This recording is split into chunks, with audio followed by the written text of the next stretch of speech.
So, good morning or good afternoon, depending where you are, everybody.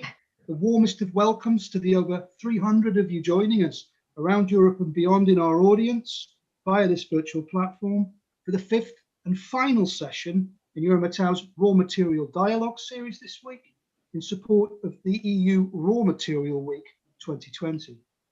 Now, this week, we tackled, and many of you have followed our debates already, a variety of priority topics when it comes to raw materials. We've talked about achieving raw materials resilience and sustainability, about ethical sourcing from third countries, about creating demand for low carbon and sustainable products, and about advancing circular economy leadership for strategic raw materials. Now today, to close the circle, we bring the focus of our discussion onto just transition, onto a subject that's clearly very, very meaningful to every single man and woman in Europe, the issue of jobs and prosperity on a local level. Now, we're going to be looking at just transition, as you can see on the slide. From the point of view, our key question to answer is how should Europe's raw material agenda deliver new jobs in industrial regions, particularly in those industrial regions that are going to be most heavily impacted by the Green Deal objectives. But I'd like to emphasize here, when we talk about new jobs, we're not just talking about sustainable, future-proof jobs in metals mining, but also across the value chain, in refining, advanced manufacturing, as well as recycling. And to tackle this important subject, I'm very pleased to welcome three speakers to join us today. We have Maïve Roet, the new Deputy Director General of DG GROW.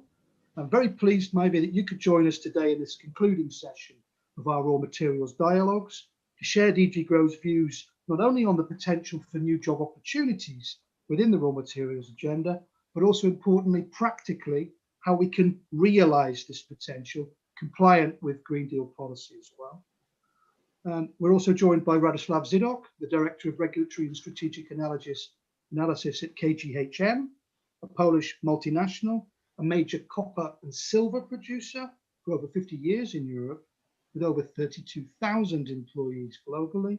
And last but not least, also Jude Curtin-Darling, the Deputy Director of Industrial, which is a federation of trade unions, representing a weighty 7 million manual and non-manual workers within 180 trade unions in a wide variety of industrial sectors, including not only metals, mining, and energy.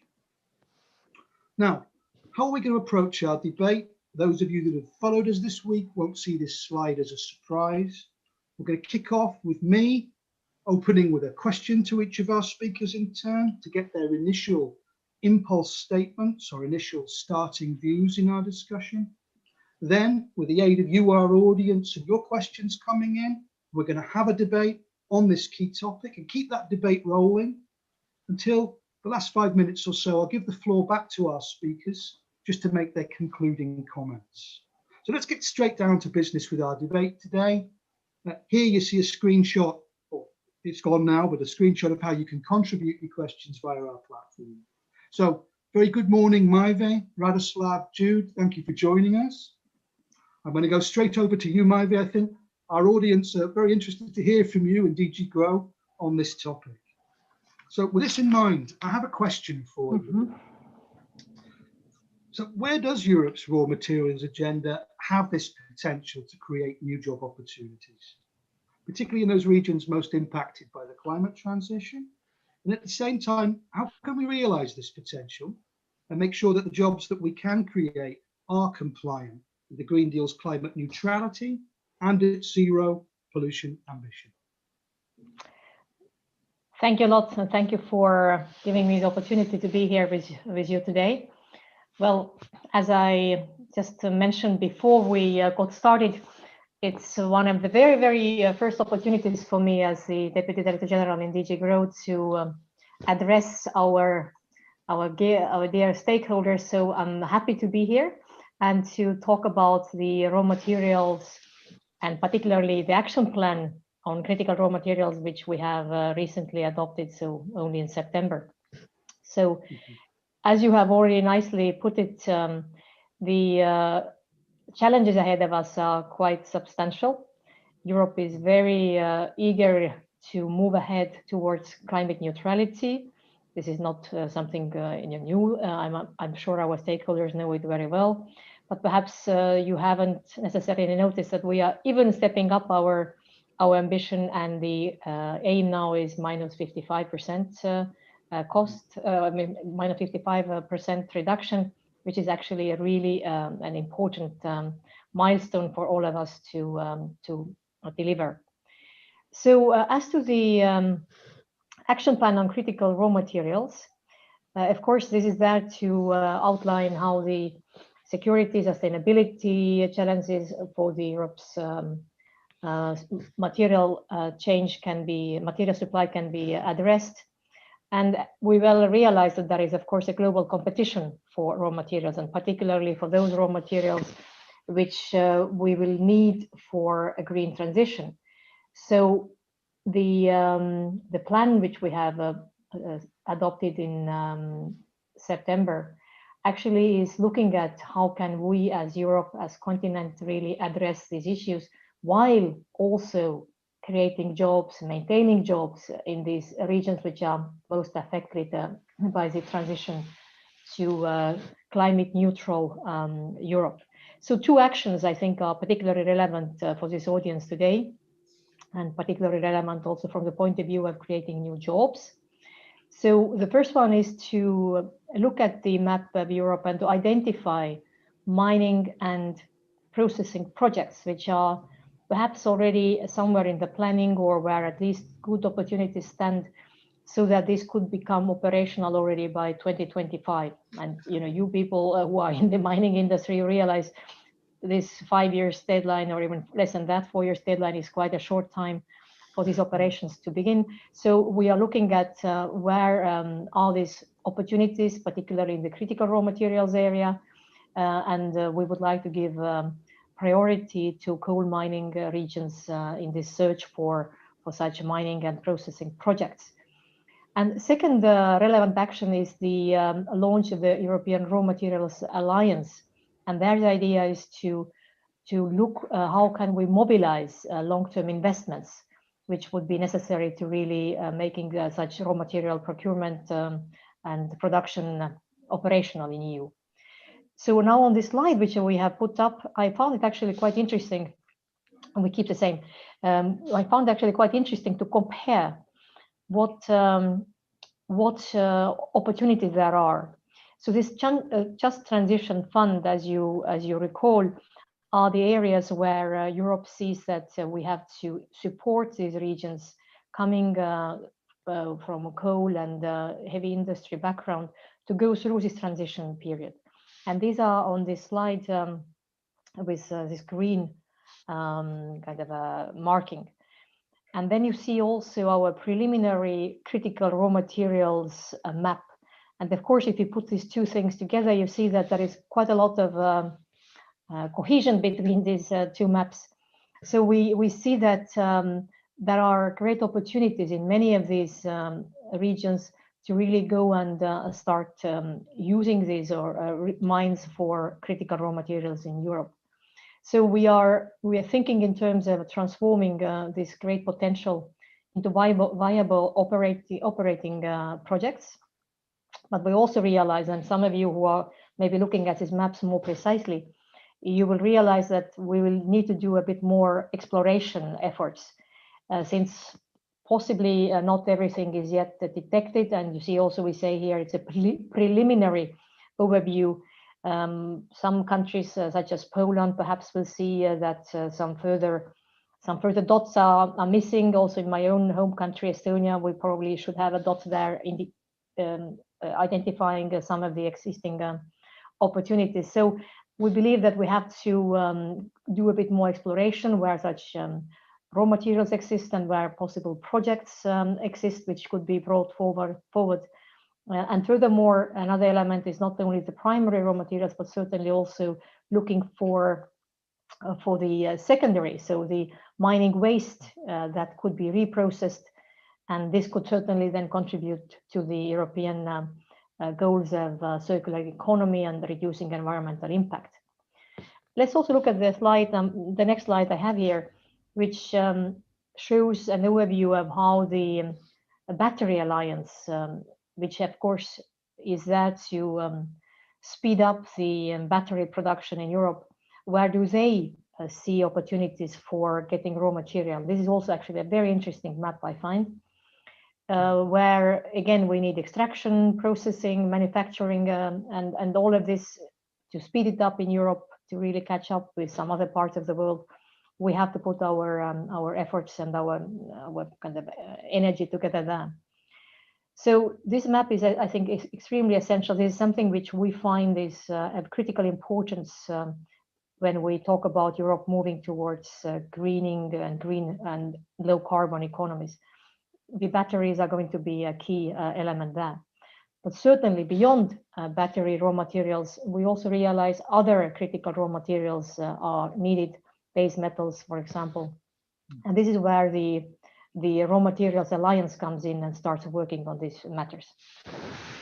In fact, and we had yesterday, Maivie, you may well know that the new head of the Raw Materials Alliance, the director of EIT Raw Materials, on our panel yesterday also talking about low carbon incentivization for products, and was very clear about the opportunities that the Alliance can offer in this way. Now, moving on to the second part of my question then, it's clear from what you've outlined there that there's great potential and that you need further work from the European Commission side to continue fully mapping that potential, particularly in some areas you highlighted, Estonia being one, Poland, I believe Germany also can provide further data. But with that potential in mind then, I come to the second part of my question, which is how can we realize this potential? Because clearly potential is a very positive thing to see, but how can we capture this and make sure that any new jobs we create across the metals value chain are themselves coherent with the Green Deal's climate neutrality and zero pollution ambition? Yes, indeed. Exploring and mapping is a good start to know where we stand and where we should let's say prioritize our efforts, but that's certainly not going to be sufficient. So the investments which we need to put into it to revitalize some of the mines, to use and reuse the mine waste as well, this is something that certainly needs to happen. But maybe beyond that, I would also say that if we think of the European economies becoming climate neutral in the foreseeable future, we have to think also in terms of how to build our resilience, how to build our technological leadership. And this particularly in the strategic ecosystems, building these new future industries on the technologies which we know are going to be the underlying technologies. When we talk about e-mobility, we may talk about advanced electronics, health or aerospace. Raw materials will be needed to build it up. And there we see that Europe needs more strategic autonomy on these matters. When we talk about strategic autonomy, we do not mean kind of closing the borders and then trying to just have it all only within Europe. What we have in mind is that, of course, a fair international trade is still needed. We certainly see that we need to work with our good partner countries, but we should also be aware that we should not fall prey to certain monopolistic situations or geopolitical manipulations. So therefore, the steps we can take towards diversifying our supply chains and opportunity, that is something that we would like to take a look into. And also, furthermore, within Europe, we could also look how new value chains could be built. If we revitalize revitalize some of these mining regions, if we look into Europe's own opportunities in this field as well, and we can look also into the processing capacities and build up new value chains, indeed, also based on our own raw materials. So that is something where I believe opportunities would be also for job creation, because then we talk about industrial jobs here in our member states, which is essential. And of course, when we talk about building this resilience of our economies, working with the partner countries is also essential, so that the supply opportunities would be indeed diversified, and we wouldn't depend on only one one a company or one country where we can get a certain raw material. So the way forward would be then this diversification, building our own muscle, building the autonomy a bit, and certainly investing into technological advancement as well, which would be needed both for greening the processing part, greening the mining itself, and then of course becoming energy efficient throughout the whole chain. And we have to keep in mind, of course, that in Europe we have high environmental standards, we have high social standards. Our projects which we put forward will have to fulfill all the EU and national laws. So from this angle, of course, we keep in mind that we are not forgetting these important elements of environmental and social responsibility when coming forward with these projects. And like this, we will certainly be able to create, I would say, future-proof industries which have long traditional roots, and they will be fit for future as well. Okay, so I take note. Thank you very much, Margaret, for sharing those views with us. And I take note that you see then good potential in Europe, and you see also clear strategies to realise that potential, while at the same time making sure that we do respect those EU values we have in place and ambitions in environment, in social protection and other issues. And with that in mind, I'm going to pass over now, Radoslav, to get an industry perspective from you, and also from a company within the metals sector that's heavily present in one of those countries that will be heavily affected by Green Deal transition, and that is Poland, of course. And a question, Radoslav, to get you started. I mean, we know KGHM is a company that's facing opportunities and challenges with the Green Deal. How are you as a company ensuring that your industrial activities are transitioning to meet those EU climate and environmental goals and ambitious goals? And how do you think you can contribute to this just transition in the regions of Poland where you operate? Thank you very much. I'm very happy to be here and to represent my company, KGHM. As you've already introduced us, we are quite a big international company, but we have to remember that it still is a Polish EU-based company. 80% of our production and more than 30,000 jobs are located here in Poland. Apart from Poland, we operate in Canada, United States and Chile, but of course I will focus on this European part of our business because here lays our responsibilities, here we pay taxes and here we care mostly about the people. And here we believe is the biggest chance for the Europe, for the Green Deal, to cover its needs, resources needs, as copper, silver, lead we produce will obviously be the raw materials for the future. As we can say that the 20th century was based on coal and oil, right now we will be focusing on copper-related technologies.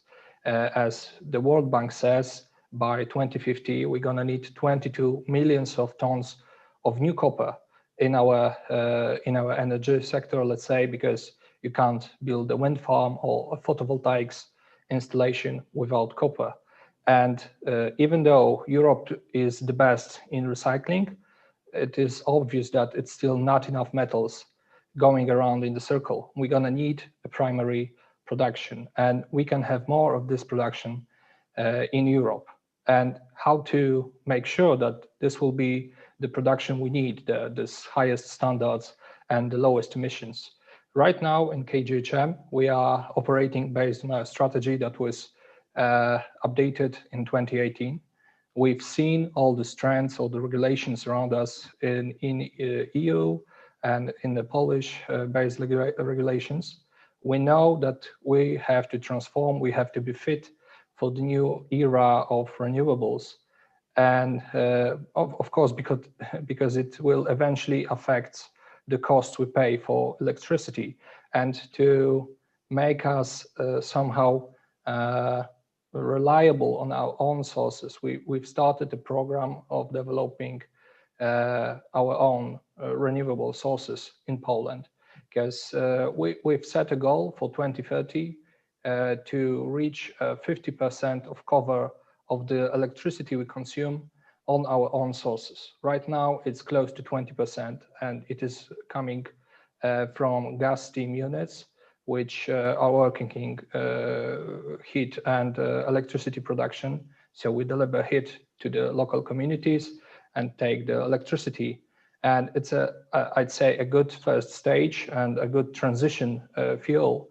But we see that the renewables itself, mostly photovoltaics and wind farms, will be the most economically feasible. And of course, they will drop our carbon footprint.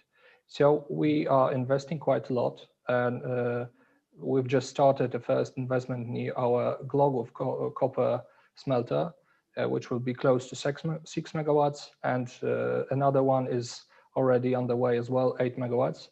By 2030, it will cost us close to 700 million euros to reach this 50% of coverage. And it will be most located next to our plants. So this is the idea we believe is the easiest to perform the transition for such energy-intensive industry as ours. We try to base mostly on electricity. This electrification processes are already underway. So we are switching from fossil fuels to electricity and then producing the electricity itself from renewables. As I remember from University of Vrije in Brussels, study by 2050, our raw materials metal sector can drop its emissions by 81% just by electrification and using the renewables. And of course, apart from the emission part, we are already operating on highest standards here in Europe. Our industry, we know, is conserving the environment the best as opposed to some Asian or African industries.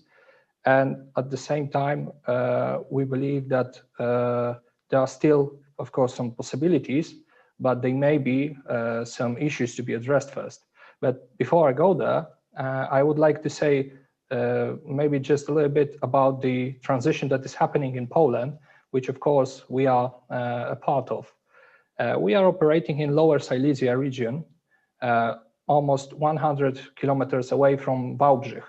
Wałbrzych is a medium-sized city in which by 1990s there were a big coal mine operating, and it closed because of the sector's economic feasibility right then.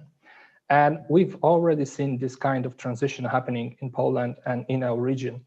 It ended up with a lot of people going unemployed, with the city itself going into debt and so on. And our unemployment rate reached, I think, close to 30%.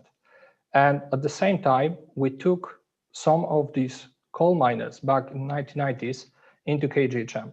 So we know it's possible. Right now, even right now, because we have in Poland still close to 80,000 jobs, but mostly Upper Silesia now, so some 200 kilometers away from us. As I said, quite a lot of jobs, but the transition is already happening as well. I have a few colleagues, let's say, in our mines who were working in coal sector area, and they've successfully transferred into our mines, good miners right now. And so, if I can ask, Miroslav, just to quantify a little, I mean, you mentioned there obviously the high levels of unemployment that came from the closure of more fossil fuel-based industry like coal in the Silesia regions of Poland. And how many of those jobs, or what sort of percentage of the jobs lost were you as a company, or was Poland able to replicate in the metals sector? So, for example, from coal mining to metals mining, from coal mining and associated value chain through to metals manufacturing or recycling. Just to give us a picture, is it 1 in 5? Is it 1 in 4? Is it 1 in 10? Honestly, if speaking about the past, how it went in the 1990s, there wasn't really a replication of jobs. Our economy was undergoing a huge transition. I'd say at least as big as the one that is ahead of us right now. We've been just out of the communist bloc, so the heavy industry was closed just like that, and people had to care themselves. And I'd say eventually, after 25 years, it happened. Yeah, we finally dropped our unemployment level to 5% or something, but it took us 25 years to reach this point.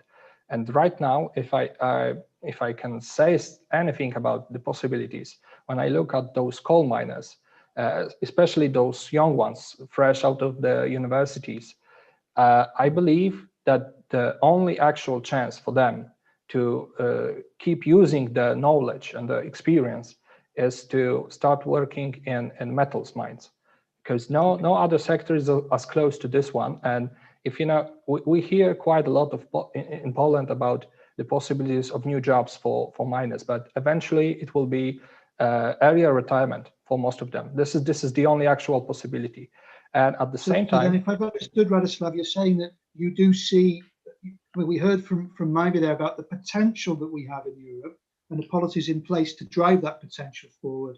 So you've given us a little bit of a retrospective view there for Poland, and thank you. But looking forward, then you see these metals jobs as a viable opportunity to transfer employment from, for example, coal and related parts of the coal value chain into the metals mining and value chain. Do you see that as feasible in Poland? And very quickly, do you also see it as feasible possibly in other member states as well? I'm pretty sure that it is possible in Poland.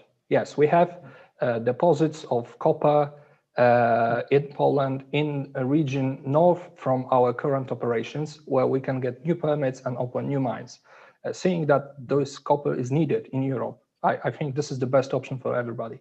And we right now in KGHM, we have 3 mines, and in total, this is 12,000 of miners.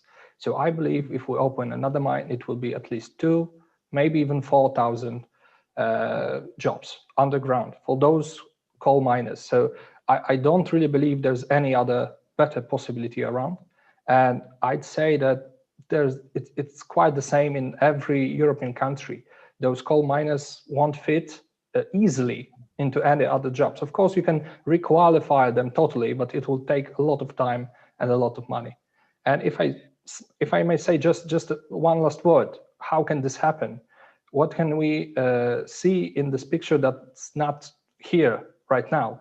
I'd say that we need to believe that this copper that's absolutely indispensable for transformation, it's better to come from Europe than from China, because right now we can regulate our industry as much as we can, and it will eventually result in import.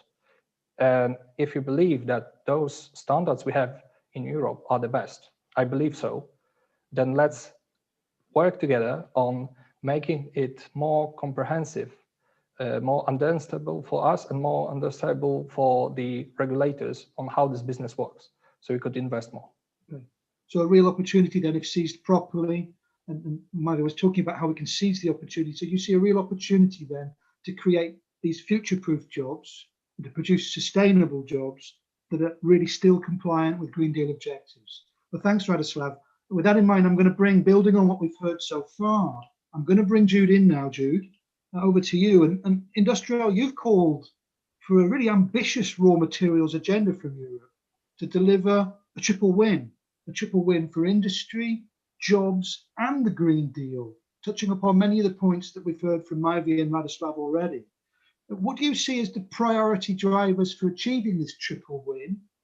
And do you see any threats in achieving them? Thanks very much, and thank you very much for the invitation to be part of this panel discussion today. And it's really interesting to follow on from the last 2 speakers. I would recall starting out that when we talk about a triple win for the environment, or the Green Deal, jobs, and industry, what we're really talking about is a substantive just transition. And a just transition for the trade union movement has never just been a question of job destruction.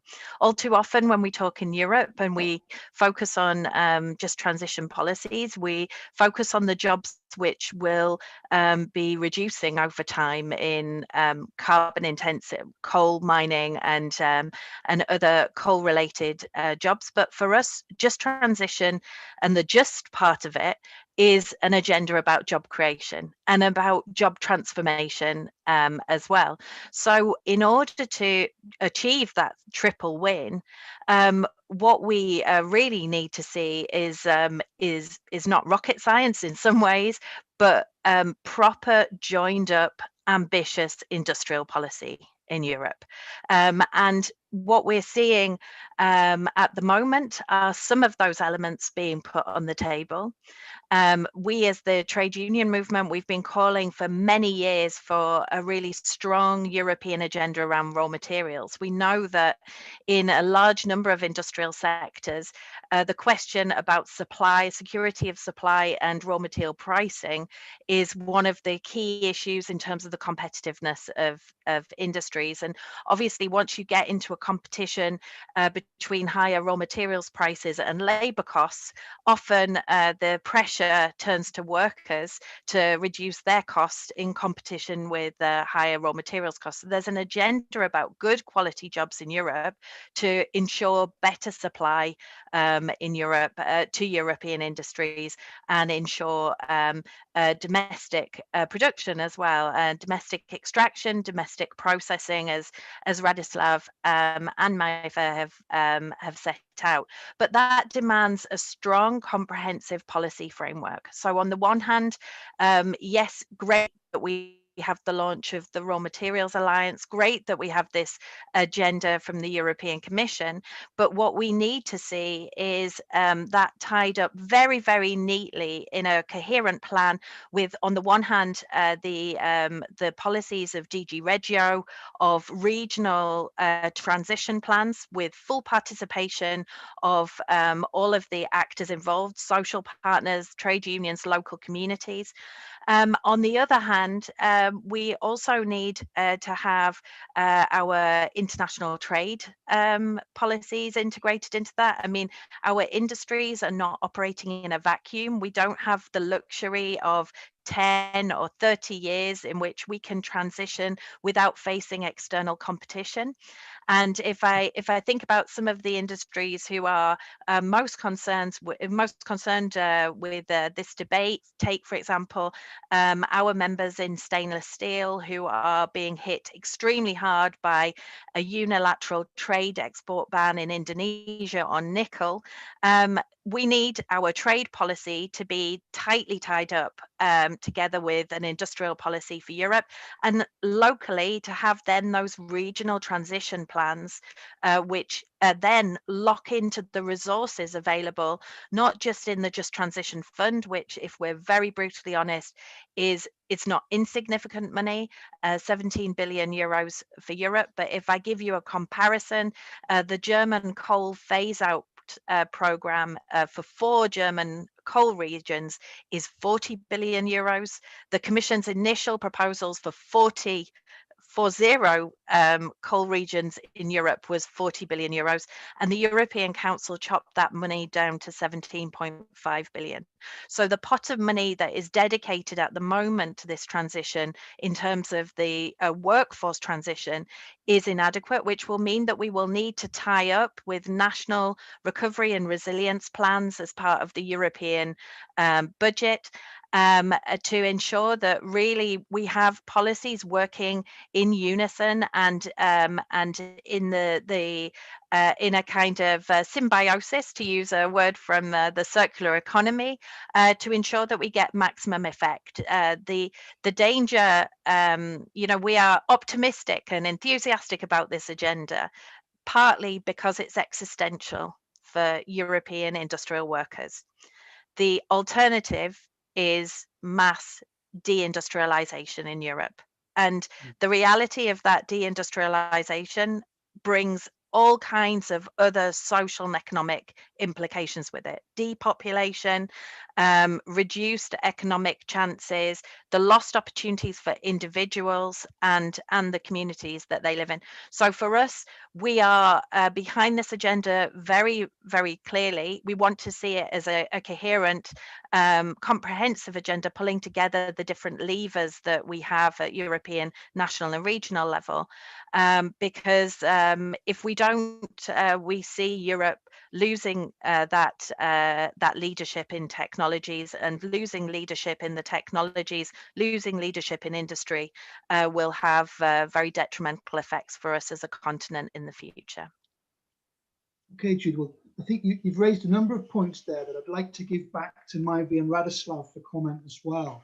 maybe if you agree, I'll put you first on that one, and Radoslav, I'll bring you in after maybe. So maybe we've heard support, obviously, both from industry and from trade unions, for Commission and European Union initiative, a lot of positivity about what can be achieved, but a couple of points have been raised in relation to the just transition funding, where we have from Jude here the concept that maybe the funding is not large enough, and also this important need for the joined up approach to all the different complementary policies that are there in this large package that's been put together to deal with what's a very pressing issue in a timely way. So maybe how do you respond to the fact that possibly the funds could be larger, and how do you respond to this desire for a really strong joining up of different policy areas? Well, thank you a lot. I think Jude has really put her finger on the number of important points. So let me perhaps start from the question whether the Just Transition Fund is sufficient or not. Certainly, Just Transition Fund is not the only source we should be looking at. And again, I would come back to our famous raw material strategy and action plan related to it, and the Raw Material Alliance.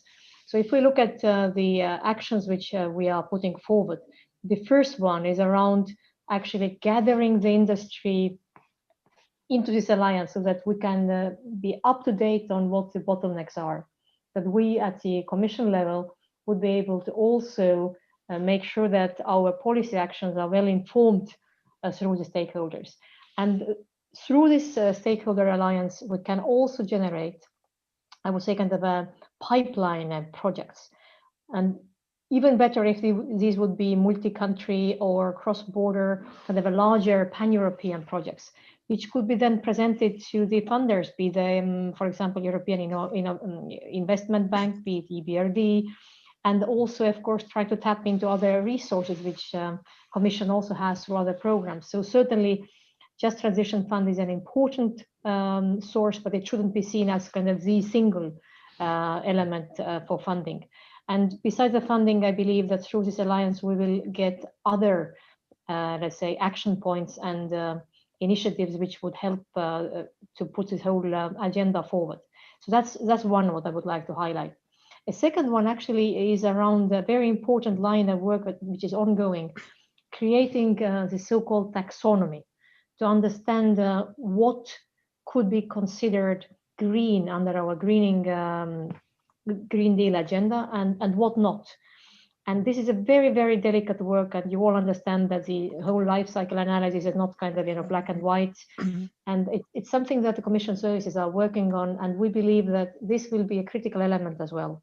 Because if we manage to get this right, then also our, let's say, more energy intensive industries, our mining industries, if they go through the necessary investments and stepping up also the organizational part of things to really fit into this sustainable, let's say, kind of a framework, they would be able to draw on resources from private side as well. They would be also eligible for various other types of funding. And why I'm saying it is actually from the angle that if you look at what is happening in the financial sector, you see that also there is a very clear trend now to create these new frameworks where the banks are looking into what is in their portfolio. Is the portfolio green enough? So the funding is also now being channeled more and more, both of course from the Commission side, but also from the banks themselves. Their strategic choices side is more and more towards sustainable and green kind of goals, which means that the taxonomy that the Commission is working on is going to be a key element, in fact, trying to sort out what kind of investments, what kind of projects and industries will get funding in future with, let's say, better conditions. And the others perhaps will need to pay a certain premium or will have to seek funding possibly even elsewhere. So the taxonomy work and really looking for ways of getting the funds for all these investments will be essential. And then the third element I want to bring to your attention has to do with the of course, innovation and technology development. And there EU has, as you know, a Horizon Europe program, which puts forward funds also for this type of programs like we face now. So EU has also other tools at our hands to help this technology transition to happen, to help the green and digital transition to happen. So we are not only relying on just the transition fund, there are also other tools at our disposal. And they're also to feed into the thinking of what innovation funding should flow or what technology development is needed. Again, we need to work with the stakeholders. It shouldn't come and it cannot come from the Commission services. Okay, so very much taking a partnership approach to these things rather than a top-down approach, which I think has been a theme of Commission policy making over recent times, with a better regulation approach, of course, as well.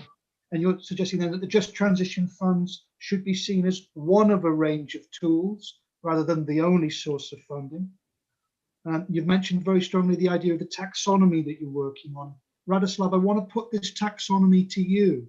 So looking at KGHM's plans that you have for transition towards Green Deal objectives and looking to help with just transition and job creation through metals sector jobs, sustainable jobs, do you think this taxonomy approach will benefit your company in moving towards these objectives? I'd say that there is still quite a lot to be decided, especially the thresholds above all, below which will eventually end. I'm pretty much sure that in terms of mining activities, and this will be the sector that will be aligned together, and we will see how good we perform. In this sector in Europe, I believe we are one of the best, and in general, the underground mining, and these are the type of mining activities we underdo, they are much less affecting the environment than the open cast mines. So in these terms, I believe, yeah, we may not be 100% green, but seeing the enabling part that will be in taxonomy as well, and you can't have Green Deal without copper. Our raw materials are enabling all other technologies like renewables and so on. I believe that eventually, yeah, we'll finish quite good. Of course, if the Commission will accept the reports that will be presented by the technical experts groups and the new expert groups. So in these terms, I believe it may really help to have a closed taxonomy, one set of rules for everybody, for the markets, market institutions, and for us as industry. We just be more sure about how much we are good on the good or bad side. But this is, you know, this is very important part, the funding of the transition. But the prerequisite for such money to really succeed in a project is that those projects can be profitable.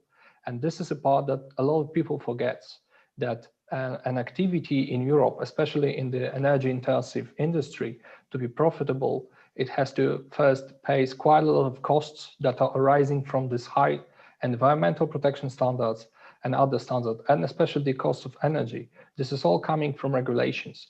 So you can't just believe that there will be a lot of new industries opening because you provide financing. If the cost side is too heavy, then you won't have a new company open because you offer them debt with 0% costs. This is the both sides of the coin, of the same coin. We have to, as much as we need to care about the financing, we don't want and don't have to forget about the regulatory side, which affects the costs. It has to be consistent. We have to have a consistent regulatory environment. If we agree that the most important thing for the European Union right now is to get rid of the emissions by 2050, then we really need to look at other policies, how they are affecting this main goal. And I can say easily that there's quite a lot of policies that are affecting the raw material sector in a bad way. Let's say we're going to need critical raw materials for batteries, and this is cobalt, this is lithium, this is nickel. And at the same time, there are agencies in the European Commission that are treating these raw materials as toxic, as bad things in industry, and we should get rid of them. This is a strong need for consistency. And just one last example from my side. We want to have a new mining in Europe. We want to have more copper mined in there, but at the same time, mining is out of the list for a compensation scheme in ETS. If we really want to have this mining as electrified as possible, just for it to not emit greenhouse gases, it's going to need this compensation scheme. I believe this will strongly help us to bring new jobs into mining sector. Okay, thanks, Radoslav. I think you brought across again some important points there about the need for coherence in policy making, and also about that alignment of different policy streams. Now, we've covered quite a bit about opportunities and potential. We've looked at challenges, we've looked at approaches and the things we need in the mix to address these challenges. But now I want to switch this idea of challenges away not only from the idea of creating jobs, but also the impact of this job creation on local communities. Now, we all know that there's been some NGO resistance to some aspects of the Commission's plans for raw materials strategy recently. There's always been and always has been historically in any policy area a certain degree of the not in my backyard approach when it comes to, for example, opening new mines or reopening mines or things that can impact on a local community. This is a question for all three of you, and I'd like to perhaps open up, Jude, with you on this question. Maybe I'll then move to you, and Radoslav, I'll bring you in at the end. How can we protect local communities in their environment when it comes to mine extraction, when it comes to other activities, industrial activities, in terms of just transition to create jobs? How can we best make sure that local communities are on board with this and don't view it as an imposition and don't therefore create great difficulties in actually realizing this potential? Jude, what's your take on that? Yeah, I think this is a vital part of the discussion, and inevitably it comes back to questions about responsible extractive industries, responsible mining, and I should say we have. You've just had a whole discussion there about green taxonomy, but one way of really making the case of the value to local communities is actually to have sustainable taxonomy, which integrates also the social dimension into taxonomy systems and demonstrates that the social value of different investments, because that's actually what most communities care about. They care about good jobs being created. Why are coal miners in certain regions of Europe so actively defending their industries? It's not necessarily because they oppose action on climate change or that they believe that coal is the future, but these are good jobs that support the whole of the regional economy, and with a cultural and a heritage which is very important for their region. I come from the northeast of England, which is the coal mining, one of the coal mining regions of the UK, and it is an essential part of our regional culture, lots of the culture of the coal industry. So I think unless we also integrate that social dimension into policies, and we understand that actually what people are arguing for and defending locally is good jobs that support the wider community, then we're kind of missing a trick.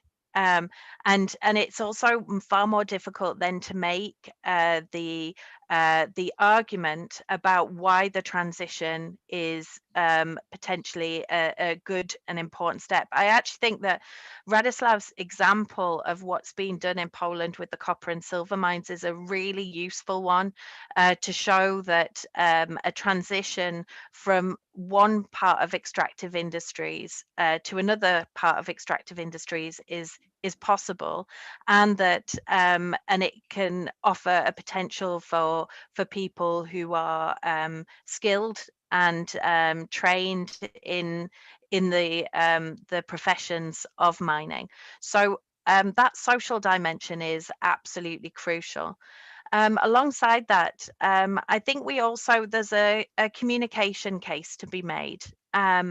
if we have a model of the Green Deal which is based on lowest cost, then inevitably that means the most precarious and dangerous mines globally, because it is easier to produce, to extract precious metals and minerals from, in some cases, illegal mining or mining in conflict zones than it potentially is in a European industry. I think the case has to be made with NGOs and with local communities of the value in terms of lifting global extractive industries by actually setting an example in Europe of good environmental and social practices in extractive industries. And therefore, I think the agenda around a European responsible mining charter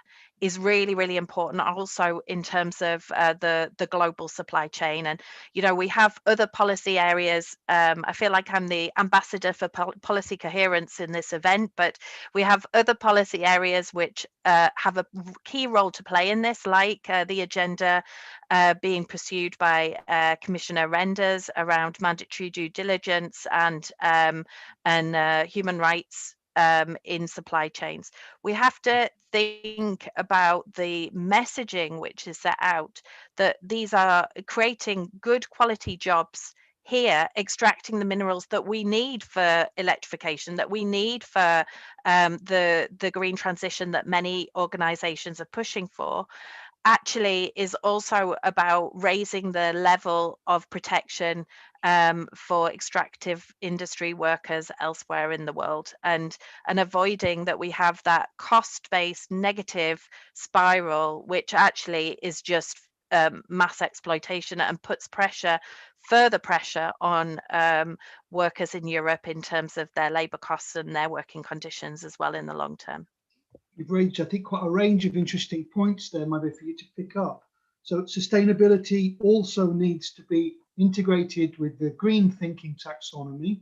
Although, correct me if I'm wrong, but I do believe I've heard earlier this week from other Commission speakers that sustainability element is a root of that policy approach as well, and also a communication case to make in terms of properly explaining to people the alternatives that there can be. Of course, on one hand, in third countries, we talked about this week earlier with responsible sourcing, with the directives that are coming from the European Commission in this area. And I heard from other Commission speakers earlier in the week, just to let you know, maybe to avoid any repetition here, that obviously there is strong legislation coming on this, but at the same time, we've got two types of mining in third countries. We've got that substantial amount of responsible sourcing going on by European companies operating in third country territory. But on the other side, we have a smaller amount, but an amount of artisanal mining, which very often has incredibly low social and environmental standards. So picking up on those ideas, sustainability at the core of a green taxonomy, and also a communication case to make. Well, thank you, but there are actually further points, I believe. Let me try to go through one by one. Well, I think we all agree that Europe has high environmental and social standards, so this is something we don't need to even, or I don't need to even repeat. But certainly, one has to ensure that these standards do not only stay, kind of nice slogans. So we have to have a system in place whereby we really follow them through in Europe, but we also project them outside. So on this one, perhaps a couple of comments first.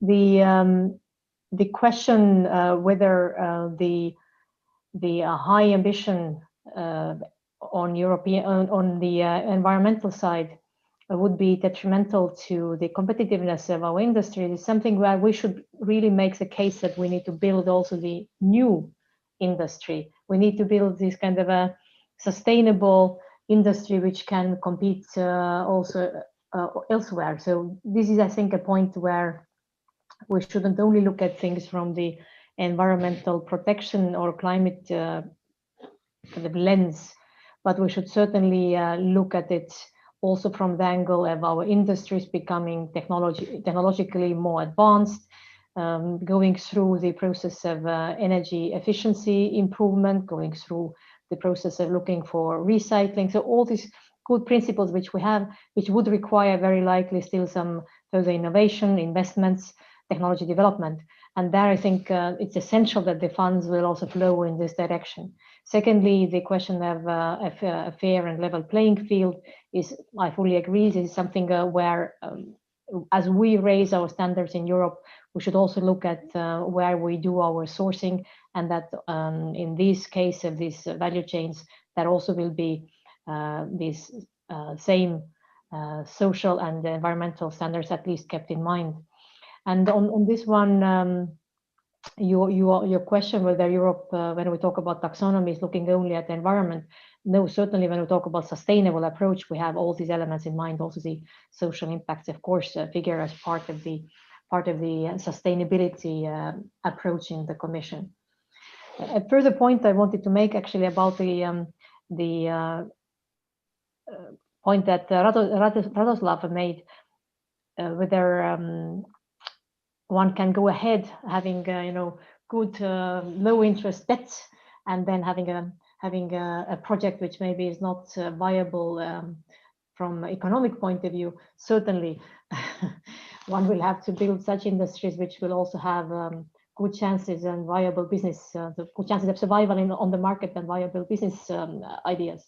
But I wouldn't underestimate the access to capital either, because many of these projects are really capital intensive. And if the costs of capital will be also undermining the operational outcomes, that wouldn't be a good situation either. So the availability of low cost funding, I think, is essential. And if some grant schemes are available, that of course is also furthermore, I think, helping, particularly in areas of technology development, where often the outcomes are not immediately producing profits. So these are, I think, still elements that help overall to come through with this transition. And the further point, of course, is that EU has also tools at our hands to ensure that the environmental standards are indeed applied. You are certainly aware that we have this implementation reviews every second year, every 2 years. That's an important tool. And if non-compliances are found, infringement procedures can be also started. So this is also essential that we actually enforce the high standards which are created. And the point on policy coherence, I think this is indeed a very important point where we, I think we can always plea for more coherence. And on our side in the Commission, this is certainly a perennial issue we are facing, and we strive, of course, towards coherent policies. Okay.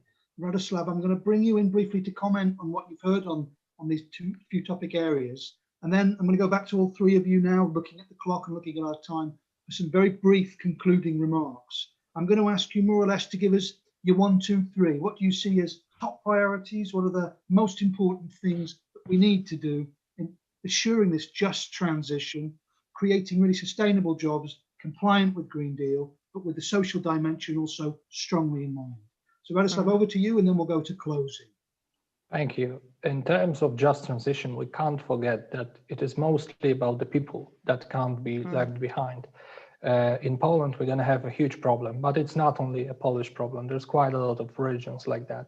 To deliver jobs to these people, which will be future-proof, as we discussed today, we're going to need, of course, money to finance this industry, but at the same time, we're going to need an aligned regulations consistent with the main goal. And this, for the industry, especially energy-intensive industry in Europe, is the most important thing right now. We have to build our strategy for the next 30 years, and we are not really sure how it will look in the next few years, what new costs will arrive from those new regulations. I can say you just one example in response to Mrs. Root. We pay as much for the debt as much we pay for the indirect emissions costs. These are closely the same costs for our company. And we are not steel, let's say, who emits much more. So we have to see those real numbers that are arriving from regulations. And if we build new ones, like the taxonomy that was bring in, we need to remind ourselves that the scope should be whole world, because we should compare ourselves to international companies, because those are the ones we are competing with, not only the European industry. We can't forget that there are competition that is not facing those regulations that we do here in Europe. If we can make it happen, if we make it consistent, then of course we'll bring in the just transition, and of course KGHM will help in this. Thank you. Okay, so you underlined strongly there, Radoslav, as well, that need not only for policy coherence that we heard from Jude and also echoed strongly from the Commission side from Ivy, but also policy clarity and stability over time to facilitate the sort of investments that are needed. Right, we've covered, I think, a lot of ground in what is a very wide and crucial area so far in our hour, but the time has come, both on a Friday afternoon and in this series of EU Raw Materials Week and Raw Materials Dialogues, to bring things to a bit of a conclusion. So I'm going to hand over first, Maivie, to you, and then Jude to you, and then also Radoslav to you, for some just a few little closing comments and anything else that you want to underline. So Maivie, the floor is yours for that one. Thank you a lot. So few closing points. I think with the critical raw materials action plan and the alliance in place, we are now well positioned to really move ahead on this agenda. And we see the markets opening up as Europe moves towards greening and decarbonizing our industries and economies in general. So that's my first point. My second point is to actually address the issue of no one left behind. I think we really need a major reskilling and upskilling scheme. And on this, I hope that the Commission can also take some initiatives as we go through these next years, because this is a major issue, really. This is something that we shouldn't forget. These people, if they cannot any longer be properly employed in these, let's say, existing industries, we have to find ways and reskill and upskill so that new opportunities would open up. The third point I would like to make is actually about national reform and recovery plans. You certainly know that member states are now preparing these plans. And I do hope that all the good stakeholders who are following our conversation here will look for ways of ensuring that in your particular country, the recovery and resilience facility funds are going to be used also to update, upgrade, advance our raw material sector, because that can be part of the RRF plans in your country. So let's look into it, how to green the sector by using also these extraordinary funds which have been made available for recovery through Europe. And my final point is about our intention to upgrade the whole European industrial strategy. You might have noticed that in the State of the Union address our President has had a few weeks ago, she has invited us to provide an update to the industrial policy, and we are working on it. I hope this will actually also help bring some of these thoughts together in a kind of a stock-taking exercise, but also projecting our vision towards the future. So thank you. That's going to be something we are going to work on in the next few months to come with an upgraded vision next spring, hopefully. Yep, I think we're all looking forward to seeing that very much so. Thank you, Maivie. So Jude, on to you.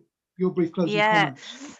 So I guess for Europe's industrial workers, the key points are that for us, just transition is about job transformation and job creation as well as job destruction. And in looking at a social dimension to a renewed and far stronger European industrial policy, we need to look beyond skills.